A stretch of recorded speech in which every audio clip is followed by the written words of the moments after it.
Attention all grill masters and backyard barbecue enthusiasts. Lynn's has everything you need to make your 4th of July cookout a success. From sizzling certified Angus beef steaks and mouth-watering burgers to fresh-cut fruit and all the condiments you desire, we have you covered. Browse our weekly ad for celebratory savings like 39 cents per pound seedless watermelon through July 4th and shop online at lynsgrocery.com for extra convenience. Lynn's, where delicious begins.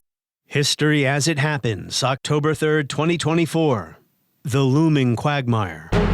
What is at stake now in the invasion of Lebanon is the future of Lebanon itself. Good evening. Gunmen have marauded through 2 Palestinian refugee camps in West Beirut, executing unarmed men, women, and children. The allegation against Defense Minister Sharon is that he did not order that the Lebanese forces be removed from the camps when he received reports of acts of killing. Today, in the camps of Sabra and Shatila, a large plot of unmarked graves bears witness to those who died in the massacre. Beirut was a city of firing squads last night, of executions carried out against Palestinian civilians in their refugee camps of Sabra and Shatila. Secretary Schultz helped President Reagan draft a statement that virtually blames Israel. Israel must have learned that there is no way it can impose its own solutions on hatreds as deep and bitter as those that produce this tragedy.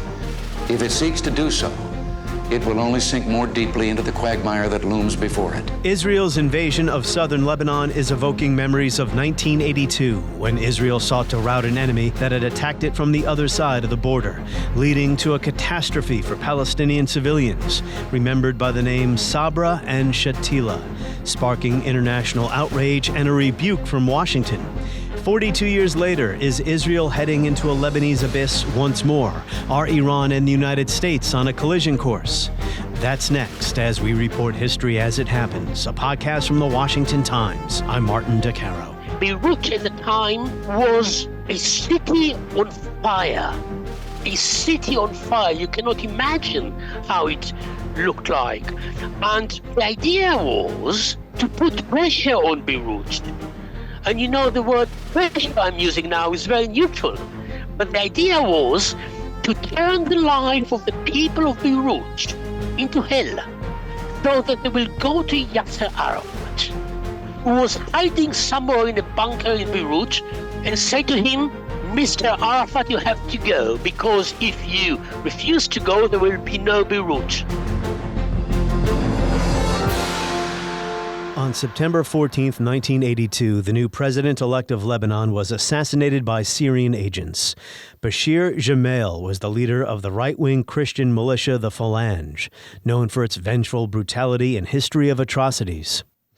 Here was Gemayel just a month before his death, speaking of the importance of getting foreign armies and fighters out of his country. Philip Habib and the Saudi Arabian government and the U.S. government could obtain a quick results before the Israeli decision to go into Beirut and to destroy the Palestinian. And if they destroy the Palestinian, they have to destroy first Beirut, and that is the big problem, and that is a catastrophe for the Lebanese people. Though a man with many enemies, he was generally considered the best hope for peace here. Even his strongest Muslim opponent called Gemayel's murder a painful blow to Lebanon, a barbarian crime. The spotlight in Lebanon has shifted rapidly once again from the death of Lebanon's president-elect Bashir Gemayel to what the Israelis have done here in Beirut today. What they have done is invade and occupy West Beirut, where the majority of the city's population lives. Gemayel's assassination was followed by Israel's move to occupy West Beirut, violating a ceasefire agreement that had made it possible for the PLO to complete its evacuation by September 1st, allowing Reagan to withdraw the U.S. Marines, which meant there was no one left to protect Palestinians living in the Sabra and Shatila refugee camps in West Beirut, leading to one of the most notorious episodes in the bloody history of the modern Middle East. Hysterical women who survived the massacre have refused to leave, and their wailings have not stopped since the shootings. Many of the victims are said by the Red Cross to have been buried in mass graves, but there are conflicting reports about the extent of mutilations to some of the corpses. An Israeli investigative commission concluded the architect of the invasion, Defense Minister Ariel Sharon, was responsible for failing to prevent the Phalangist militiamen from entering Sabra and Shatila, where they massacred many hundreds of defenseless people. And we have learned a lot more since then. Historian Seth Anziska obtained a classified document showing Israeli officials misled American diplomats about what was happening and bullied them into accepting the lie that thousands of PLO terrorists were still hiding in Sabra and Shatila. Anziska contends American diplomats failed to exert pressure on Israel to end the atrocities.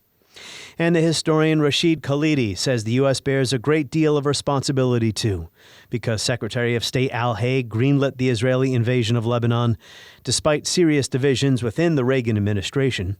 And Khalidi says U.S. responsibility extends further, because U.S. diplomats in August 1982 had given explicit guarantees for the safety of Palestinians left unprotected in West Beirut, but did not fulfill those commitments after the PLO evacuated. It was after Sabra and Shatila that President Reagan decided to send the Marines back to Lebanon, with disastrous consequences the following year. I have consulted with our French and Italian allies.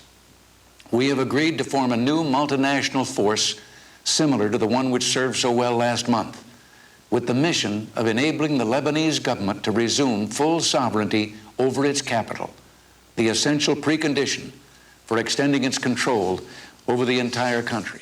Out of this maelstrom, says Khalidi, grew Hezbollah. And now the number is 191 in the Beirut massacre. 191 Marines dead in the explosion at their headquarters at the Beirut airport. We don't know yet who bears responsibility for this terrible deed. What we do know is that the terrorists who planned and carried out this cynical and cowardly attack have failed in their purpose. 42 years later, Israel has assassinated Hezbollah's leader Hassan Nasrallah in a bombing raid that killed and wounded hundreds of Lebanese civilians in Beirut. Israel has now invaded Lebanon in what's being called a targeted operation by an IDF spokesman. If the state of Lebanon and the world can't push Hezbollah away from our border, we have no choice but to do it ourselves. I want to make it clear.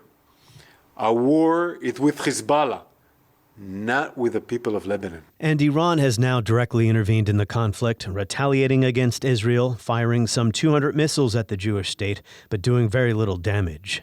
The wider regional war that's been feared since last October may finally be here. Now, history is not repeating itself, but we can learn from the quagmire of 1982, a time when Israel tried to solve its problems in Lebanon through military force. Today, Lebanon is a failed state in the grip of Hezbollah, whose rocket fire into Israel since last October, it started on October 8th actually, ultimately provoked a response that has now taken out much of its leadership. The escalating crisis has led to persistent questions of whether the Biden administration can pressure Israel to cease attacking its neighbors. Here is BBC reporter Tom Bateman asking State Department spokesman Matthew Miller about that. Bateman mentions 1982 when Reagan pressured Begin.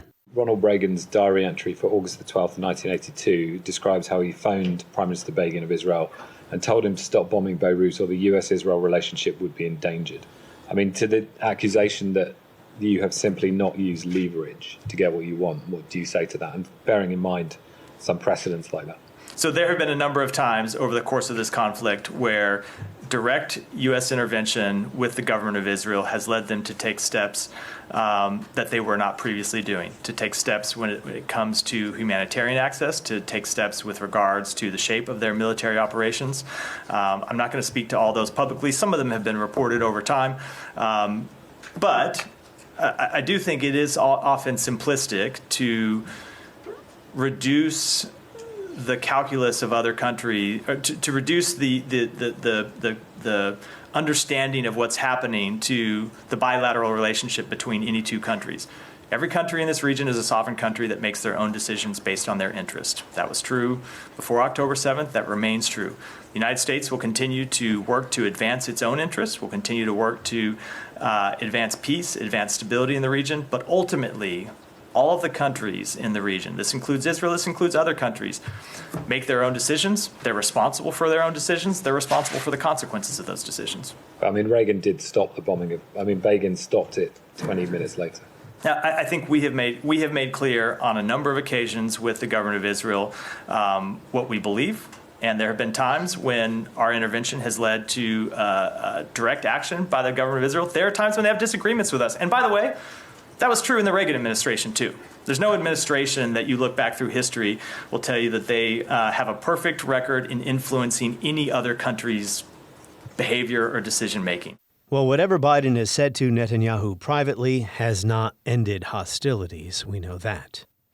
42 years ago, Ahron Bregman was a soldier for the IDF. Today, he is a historian of King's College London, author of several books about the Arab-Israeli conflict, including Cursed Victory, A History of Israel and the Occupied Territories, published in 2014. And he has a forthcoming book titled Israel in Lebanon, 1982 to 2012. Ahron Bregman, welcome. My pleasure. Thank you for having me, Martin. As we speak, as we record this conversation, Israel's invasion of southern Lebanon is well underway. I saw a headline earlier that at least 8 IDF soldiers have been killed in combat with Hezbollah. Israel also expected to retaliate against Iran for that Iranian missile attack that caused little damage to Israel the other day, as most of the missiles were intercepted with U.S. assistance. So we're going to return to the current crisis a little bit later. I want to start with the past here and your background specifically. You were an Israeli soldier. In 1982, you were sent into Lebanon. Were you aware of the full scope of the plan that was put together by Ariel Sharon, the defense minister, which was to drive all the way to Beirut, lay siege to the city, install a Maronite Christian leader friendlier to Israeli interests? Were you aware of all that at the time? Yes, I was aware of most of it, though not all of it. The interesting thing is that the ministers knew less than soldiers. So we, the soldiers, knew that we are going to go all the way up to Beirut and put a siege on Beirut and try to get rid of Arafat, who was inside West Beirut. The ministers who approved the operation knew nothing about the big plan. They thought that it will be a 48 to 72 hour operation and then it will be over. But Sharon had other ideas to go all the way up, and we, the soldiers, knew that this is a plan. We, of course, had no idea that the government, that the ministers don't know what's going on. We knew that it's all the way up to Beirut. And with the aim of installing a friendlier government as well, which turned out to be the case until Gemayel was assassinated. Were you aware of that as well, the politics there? Well, I was not aware of the politics, but I was very much aware of the reality, because I was in Beirut, in a place called Ba'abdeh, which is near the presidential palace in Beirut, overlooking Beirut. And we, the soldiers, I was a junior officer, we were on the second floor, and guess who was on the first floor? Bashir Gemayel and his people, the Phalange. And he promised us that if he is elected president of Lebanon, he will take us to the best restaurant in Junia, which is north of Beirut. Of course, he was elected because we helped him. We blocked the people who were against him. We sent cars to bring the people who supported him to vote for him. And abracadabra, he was elected president of Lebanon on the 23rd of August, 1982. And true to his promise, he took us to Casino du Liban in Junia, just north of Beirut, where he gave a speech in French because he was French educated. We ate like pigs. We returned to our base, which was in fact the school. 2 weeks later, Bashir Gemayel was dead. He was assassinated in Beirut. The Israeli invasion of Lebanon in 1982 turned out to be a very unpopular war in Israel and a really harrowing, life-changing experience for those who experienced it firsthand, such as yourself. You may be familiar with the filmmaker Ari Folman, his great animated film, Waltz with Bashir, where he came to grips with his own complicity in what happened at Sabra and Shatila. How did the war change your life?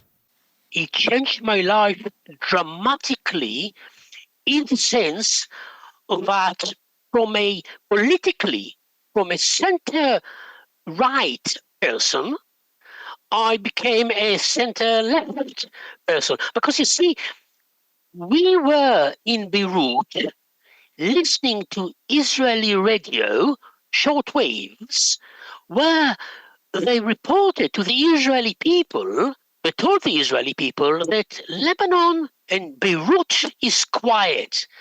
Everything is quiet. At a time when looking out of the window of the school where I was based, Beirut was on fire.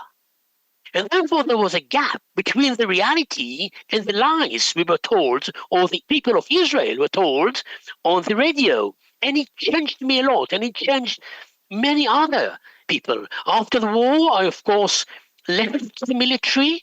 Years later, when a Palestinian uprising started in 1987, it became known as Palestinian Intifada, and I was called to serve in the occupied territories.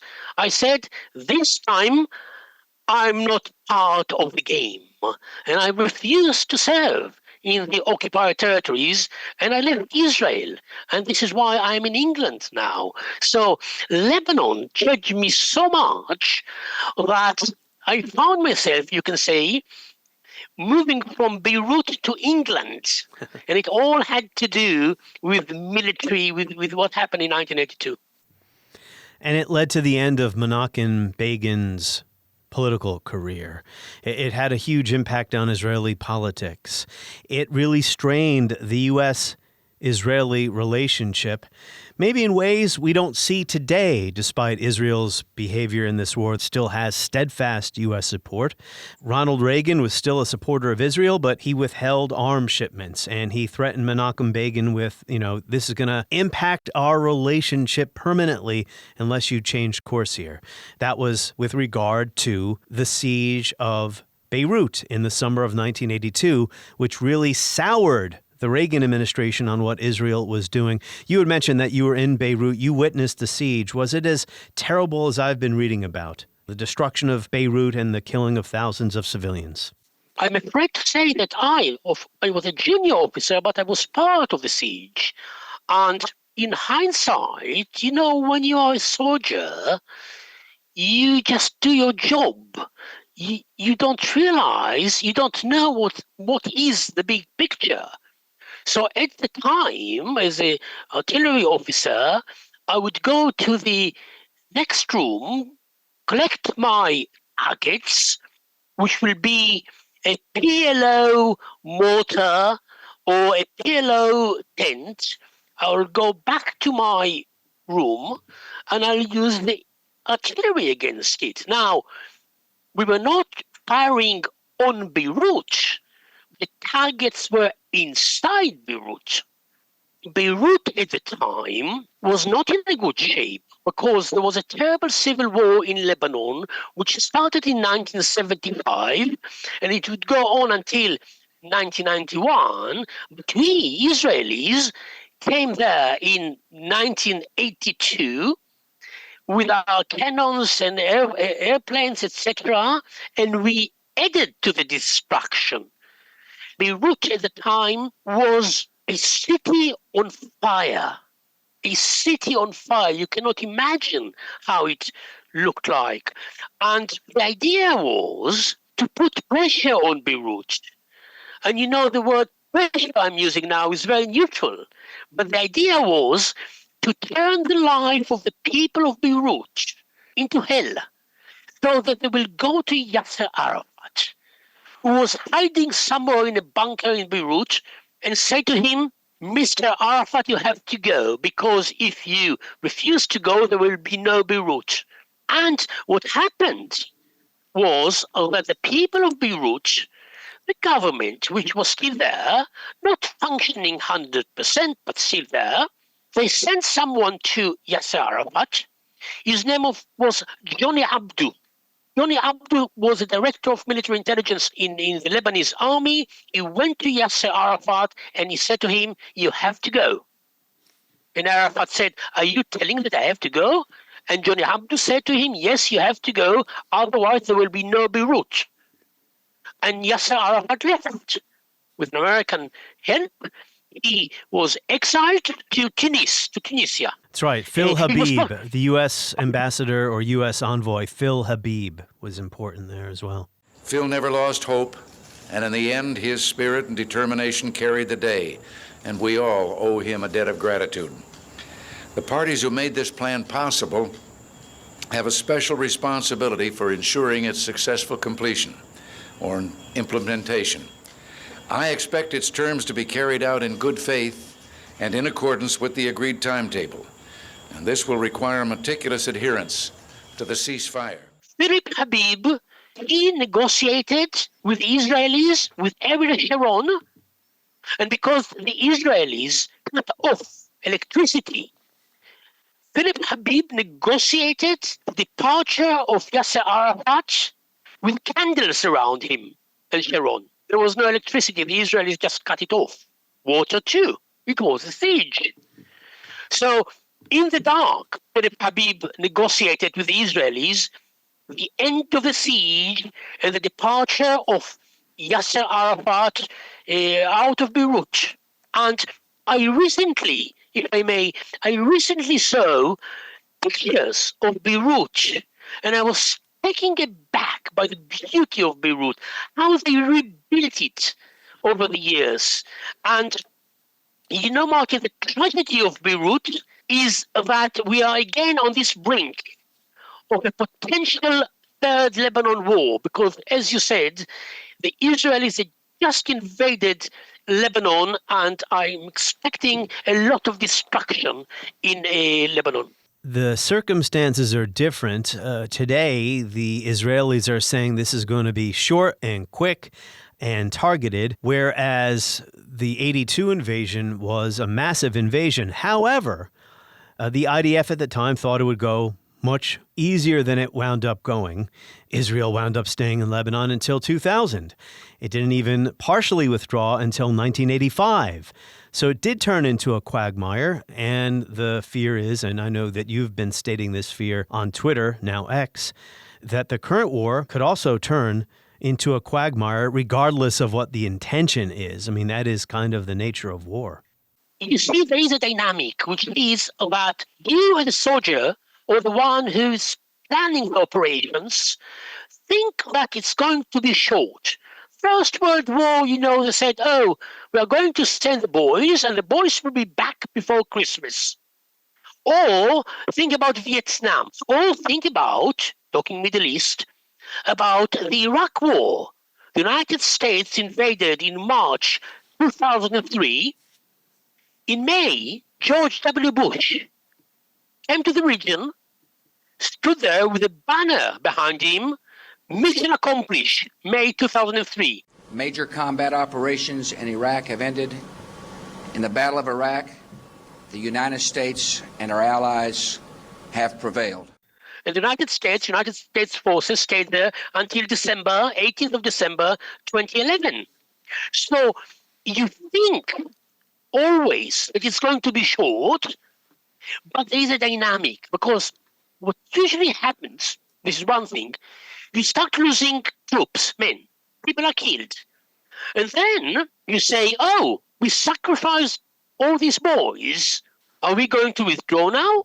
No, we sacrificed so much, we stay in. It is easier to move in than to move out. I mean, we could look at the current war. Israel is still trying to destroy Hamas a year later, and there's no end in sight to that part of this ongoing war. So back to the summer of 1982, we have established some chronology there. The PLO did agree to an orderly evacuation. They left early September. Reagan withdrew the Marines September 10th. The Israelis had Gemayel in charge in Beirut, despite the fact that the IDF caused appalling damage and civilian casualties in Lebanon. It looked like the plan was working. But then Gemayel is assassinated, and just days later, the Phalangist militias, who had a notorious reputation for committing atrocities in the Lebanese Civil War, sought revenge at the Sabra and Shatila camps. And this is where historians have been digging up new information for quite a while now. At the time, an Israeli investigative commission found that the IDF and Sharon himself was culpable for what happened.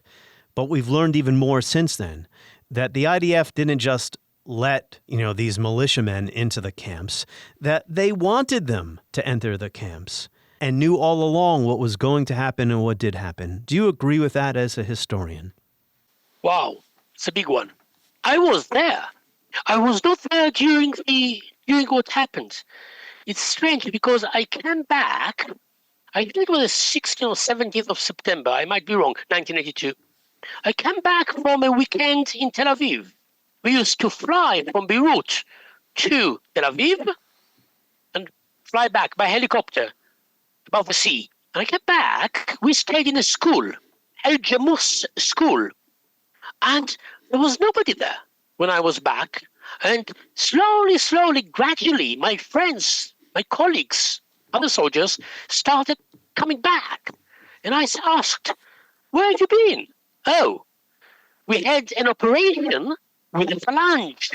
An operation with the phalange is what they say. Yeah. I'll explain I'll explain in a minute. Israel reoccupied West Beirut after Gemayel's assassination in violation of the ceasefire. So that is why the Israelis are even in a position near Sabra and Shatila again. But go ahead.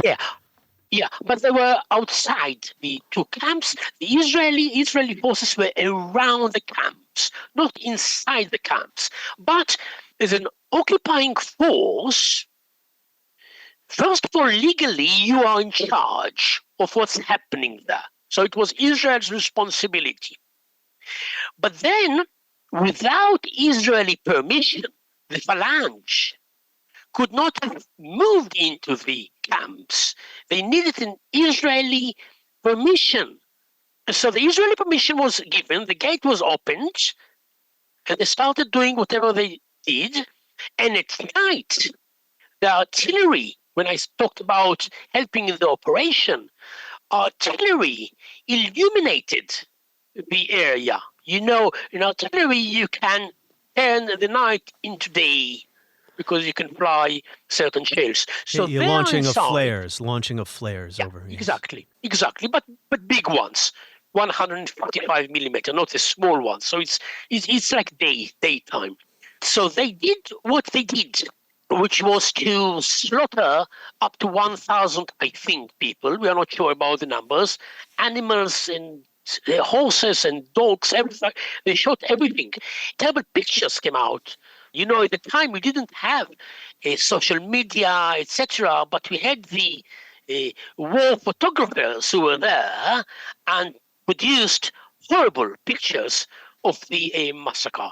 What happened after that, there was a massive demonstration in Israel. The biggest demonstration in Israel's history to this date. 400,000 Israelis gathered in the square where years later Rabin will be assassinated. This is the place. Asking to investigate the responsibility of Israel to what happened in Sabra and Shatila. Israeli people put pressure on the government. It's not that Menachem Begin, Prime Minister of Israel, volunteered to have an investigation. There were massive demonstrations to do it. And it was investigated. And regarding Sharon, I will leave the other people, let's leave them now, but Sharon, the investigation came to the conclusion that it was indirectly responsible for what happened. You should have known. You are General Sharon. With your experience, you should have known that sending people who lost their leader, Bashir Gemayel, the day before he was assassinated, into the camps will lead to a tragedy because they are angry, etc. But here's the irony. Bashir Gemayel was not killed by a Palestinian. Bashir Gemayel was killed by a Syrian. But Ariel Sharon was found indirectly responsible for the massacre in Sabra and Shatila. And he refused at the beginning, at first, to resign. But in February or March in 1983, under pressure, including by Prime Minister Begin, he resigned from the government, and he returned to his farm and spent years driving his tractor. But, again, another irony, in January 2001, Sharon, who was forced to resign in 1983, was recycled as the good grandfather and the new Prime Minister of Israel. Yes, and he was in charge of another major invasion of Palestinian territory during the Second Intifada. It was either into the West Bank or Gaza. It was a major operation. September 14th, yes, Gemayel assassinated. It's on September 16th. The IDF was surrounding the Sabra and Shatila camps when the massacres begin. So historian Seth Anziska, who's working on a book about this, has written a couple of newspaper op-eds in the process where he talks about how Israeli officials met with U.S. officials, the U.S. envoy, Draper, D-R-A-P-E-R, and the American ambassador, Samuel Lewis. Contrary to Prime Minister Begin's earlier assurances, Sharon said the occupation of West Beirut was justified because there were 2,000 to 3,000 terrorists who remained there. Draper disputed this claim. Having coordinated the August evacuation of the PLO, he knew the number was minuscule, and Draper said he was horrified to hear that Sharon was considering allowing the Phalange militia into West Beirut.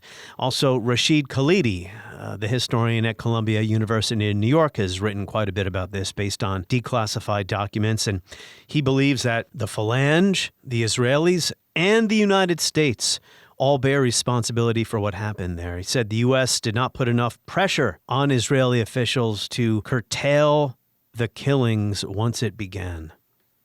You know, I interviewed Ariel Sharon 4 or 5 times. I think I probably had with him the last interview he gave before he died. It was, in fact, in New York.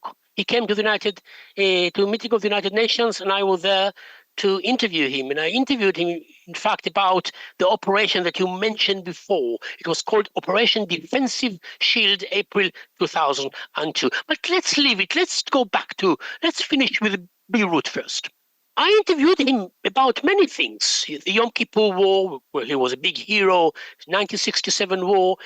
In fact, I did not have questions about Lebanon when I went to see him in his farm, because I thought that if I ask him questions about Lebanon, he will kick me out of the house and I will lose the interview, which was really important for me, including especially about the Yom Kippur War. So he asked me, but where are the questions about Lebanon? And I said to him, I don't have. I was quite apologetic, in fact. I still remember it. And he said, well, we can talk about Lebanon. I said to him, you know what? You can ask the question and give the answers. So he explained to me why Lebanon was a great military victory for Israel. And you know what? If you look at it through the rifle sights, if you look at what Israel achieved in Lebanon, just the military stuff, then yes, he was right. Because Israel managed, and not that I, support what happened, absolutely not. I think it was awful and a terrible tragedy, Lebanon. But I'm trying to present Sharon's view about Lebanon. And I'll come to Sabra and Shatila too. Just a minute, if you just bear with me, because I think it's interesting. Sure. He explained to me why Lebanon was a great victory for Israel. Number one, Israel managed to push Arafat out of Beirut. Arafat was very lucky because the Americans instructed not to kill him when he left his bunker and walked to the ship that took him to Tunisia. I interviewed the person who put the rifle, the sights of the rifle on his head. The Americans stopped it. Number two, Israel managed to push the Syrians out of Lebanon, which was a huge achievement. And there were other things that he explained. But overall, because Gemayel died, and because Israel went into West Beirut, and especially because of Sabra and Shatila, it was terrible, and it was a defeat. Now, one of the questions I discussed with Sharon was, why did you instruct to allow the Phalange to move into Sabra and Shatila? And he said, I'm quoting him, he said, I had intelligence information saying that Arafat left behind 2,000, I remember his word, by the way, he said 2,000 in Hebrew, hamushim. Hamushim. Hamushim is an old-fashioned word only used by old people like Sharon at the time. Well, I'm probably close to his age now. But he said, Arafat, left behind 2,000 hamushim, armed people. And I wanted Phalange to deal with them. Now, I couldn't find, and I researched it, the intelligence report that said that Arafat said 2,000 people. I've never found it. Now, you mentioned something else, Martin, which is the American involvement in this war in general. We're not talking about Sabra and Shatila. On the 25th, I'm going back in time now, because I think it's interesting.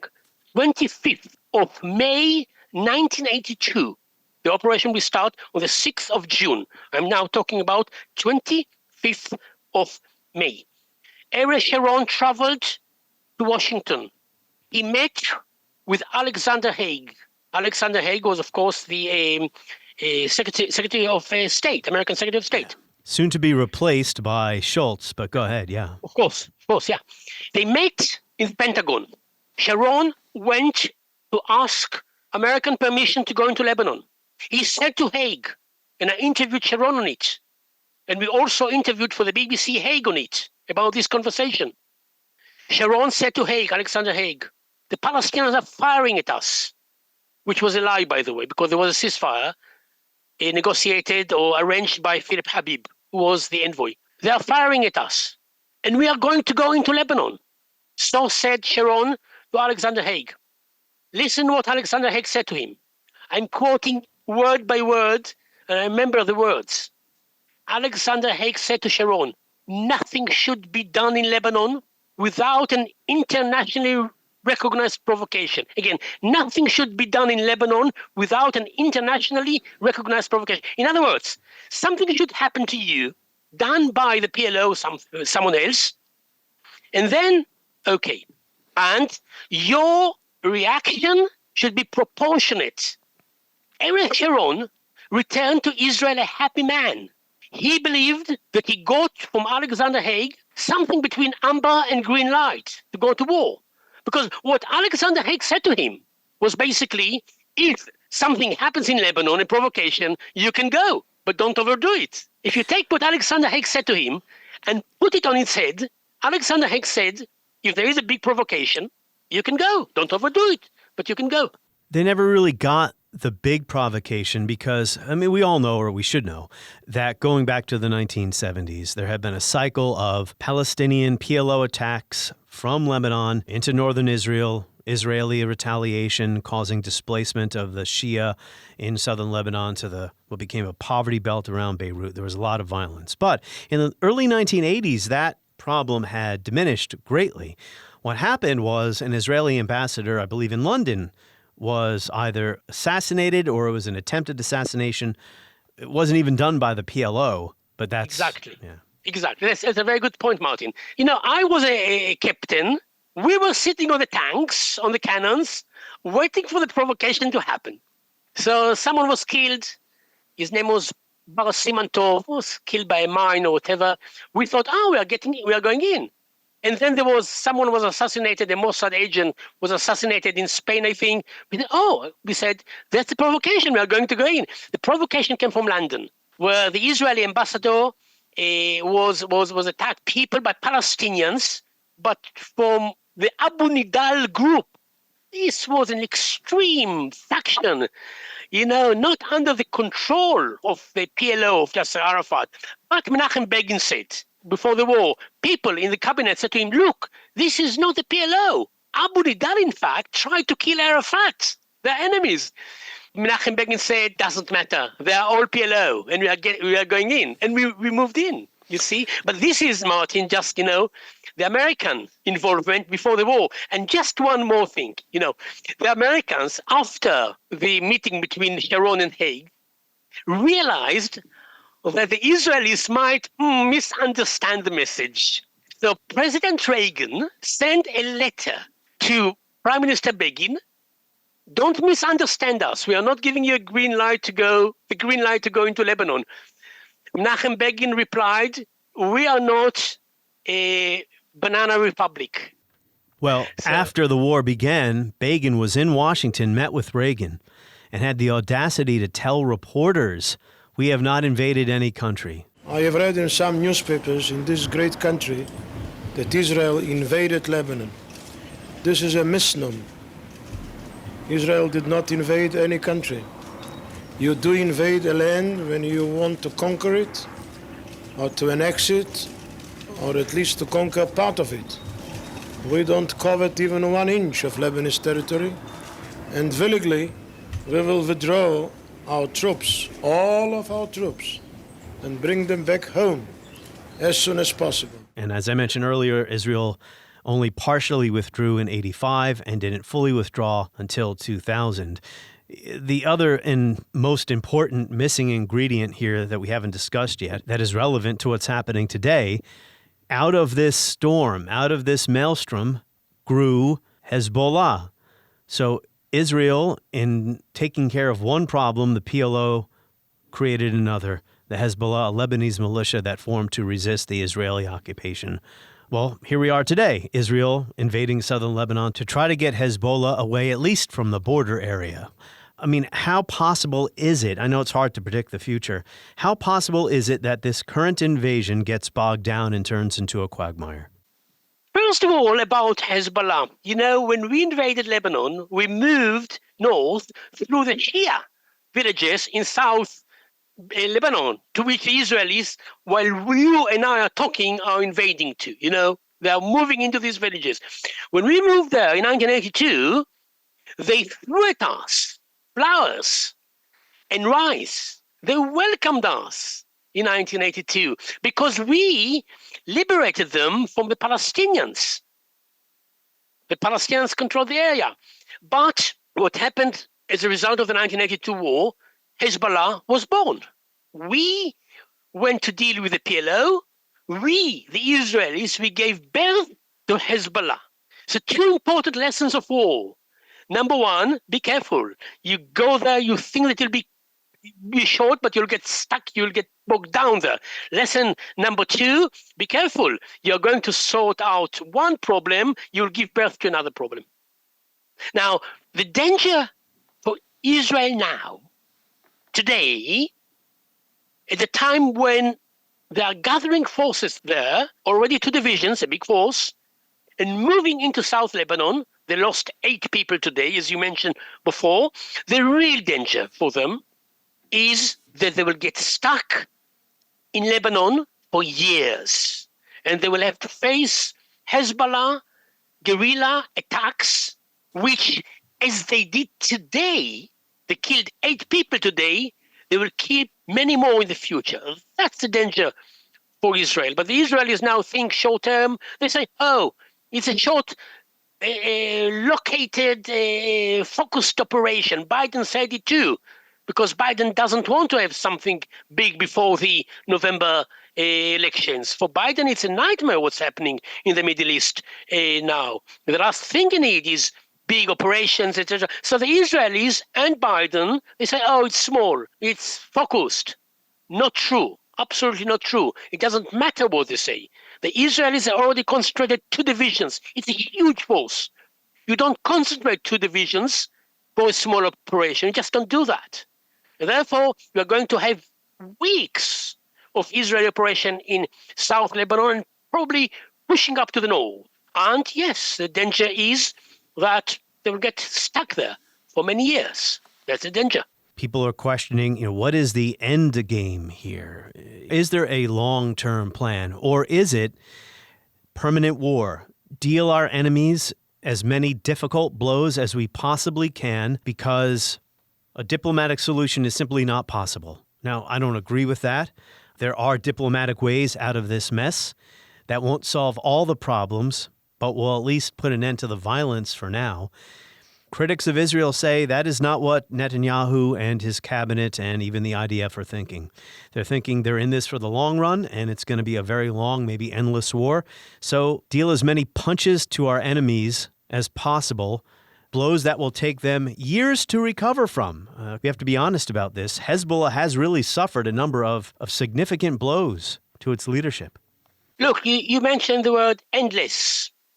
Endless is a long time, maybe too long. But I think that what we are going to witness in the coming weeks, months, and probably years is war in the Middle East. Now, the United States has a very important role in trying to contain it.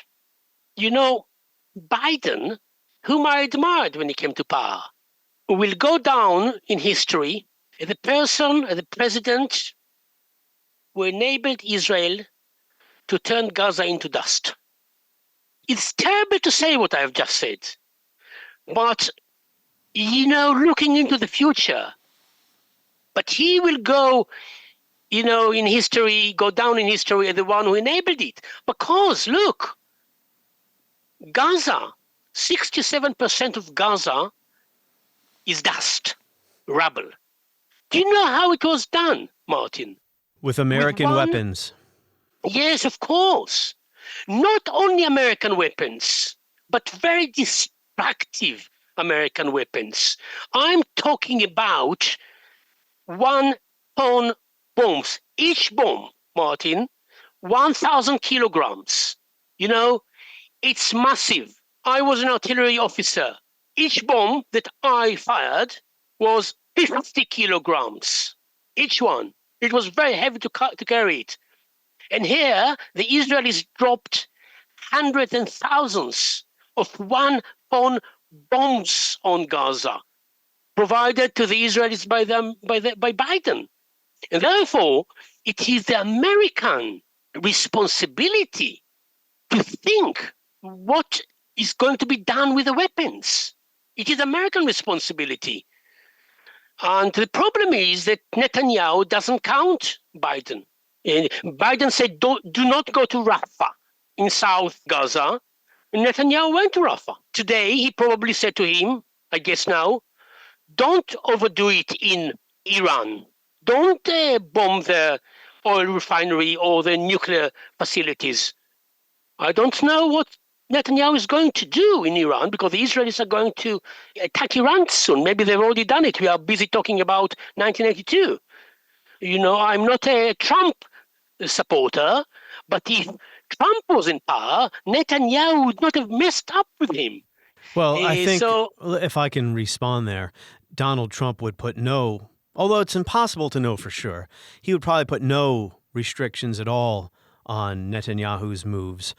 Although it has been pointed out that Donald Trump also may not want to have to deal with a mess either. Yeah. We shouldn't, of course, try to guess. But about Biden, we know it's already in the past what happened to Gaza and what might happen in the near future. For this multinational force to succeed, it is essential that Israel withdraw from Beirut. With the expected cooperation of all parties, the multinational force will return to Beirut for a limited period of time. Its purpose is not to act as a police force, but to make it possible for the lawful authorities of Lebanon to discharge those duties for themselves. Secretary Shultz, on my behalf, has also reiterated our views to the government of Israel through its ambassador in Washington. Unless Israel moves quickly and courageously to withdraw, it will find itself ever more deeply involved in problems that are not its own and which it cannot solve. On the next episode of History as It Happens, we'll begin our two-part series about the anniversary of the 10/7 Hamas attack on Israel and the ensuing year of war. That's next as we report History as It Happens, a podcast from the Washington Times. This episode is brought to you by Progressive. Are you driving your car or doing the laundry right now? Podcasts go best when they're bundled with another activity. like Progressive home and auto policies. They're best when bundled too. Having these two policies together makes insurance easier and could help you save. Customers who save by switching their home and car insurance to Progressive save over $775 on average. Quote a home and car bundle today at Progressive.com. Progressive Casualty Insurance Company and Affiliates. National average 12-month savings of $779 by new customers surveyed who saved with Progressive between June 2022 and May 2023. Potential savings will vary, not available in all states.